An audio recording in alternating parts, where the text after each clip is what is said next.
Long ago, in a small village surrounded by green fields and dusty roads, there lived a hard-working blacksmith named Kareem. He was a quiet, honest man who spent his days shaping iron, fixing tools, and helping villagers.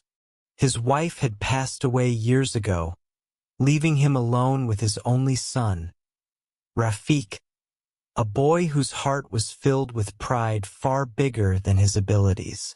Kareem loved his son dearly and tried to teach him kindness, wisdom, and patience. But Rafiq never listened. He always dreamed of power, wealth, and respect, things he believed he deserved without earning them. One hot afternoon, as the sun blazed over their small workshop, Rafiq approached his father. "Father," he said, "make me a knife, not an ordinary one, a sharp, powerful one with the finest blade." Kareem looked up from his work, confused. "A knife? What do you need it for, son?" "A knife can help, but it can also harm." Rafiq avoided the question. "I just want it. Make it for me." Kareem hesitated. He felt something wrong in his son's tone, but out of love he agreed. For hours he hammered the metal, shaped the blade, sharpened its edge until it gleamed in the firelight. When he finally placed it in Rafiq's hands, he prayed silently that his son would use it wisely. But the moment Rafiq felt the weight of the knife in his palm, something changed inside him. His eyes shone with arrogance. Holding the blade high, he stepped toward his father. "Listen carefully, father. Tomorrow you will go to the king's palace and ask for the princess's hand in marriage for me. If you don't, I will kill you myself." Kareem's heart froze. His own son, threatening his life? Fear washed over him. But even more painful was the realization that he had given the weapon that gave his son such false courage. All night Kareem could not sleep. If he went to the king and asked for the princess, the king would surely execute him for his insolence. If he did not go, his son might actually harm him. "Either way, I die," he whispered to himself. After long hours of tortured thinking, he made his decision. "If I must die, better at the hands of the king than by my own son. Let my death at least carry some honor." With trembling steps, he left early next morning and walked toward the grand palace. Before the king, Kareem bowed deeply before King Farram, a strict but wise ruler. Gathering all his courage, he said, "My king, I have come with a request. My son wishes to marry the princess." The words were barely out of his mouth when the king's face turned red with outrage. "How dare you?" he thundered. "A common blacksmith asking for the princess. I should have you beheaded this very moment." But before the king could order anything, his minister, an intelligent and calm man, stepped forward.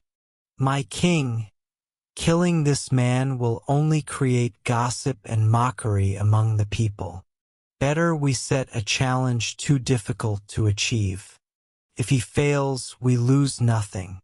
If by miracle he succeeds, then perhaps he deserves what he asks." The king nodded slowly. "Very well."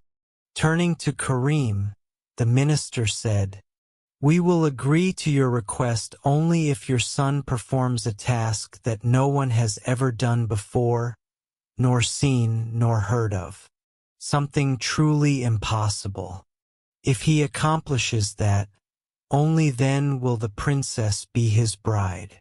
Kareem bowed and left quickly, grateful simply to be alive.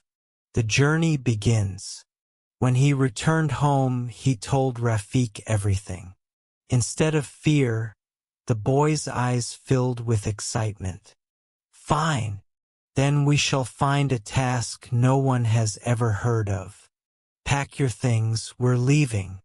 They left the village and walked for days through fields, rivers, and forests. Their feet grew sore, their clothes dusty. But they pressed on, searching for something extraordinary. The first strange man. Deep within a dense forest, they found a man sitting under a huge shiris tree. Yellow blossoms lay scattered on the ground like pieces of gold. But what shocked them was what the man was doing. He had placed his leg inside a burning stove. Flames rose from his foot, yet he did not scream or flinch. Above the fire was a pot of hot oil in which he fried pakoras, eating them calmly while humming a tune. Karim whispered, "Such a thing no king has ever seen." He approached the man. "Brother, please take my son as your apprentice. Teach him this art so he may accomplish an impossible task." The man laughed. "I am only a student myself. My master sits farther ahead in the forest. Go to him." The second strange man. They followed the path until they saw another man under a banyan tree, surrounded by ripe fruits. He too had his foot in a burning stove, flames dancing around it, while he fried jalebis in a pot of boiling oil. Rafik was amazed. "This is even harder. Father, let's learn this."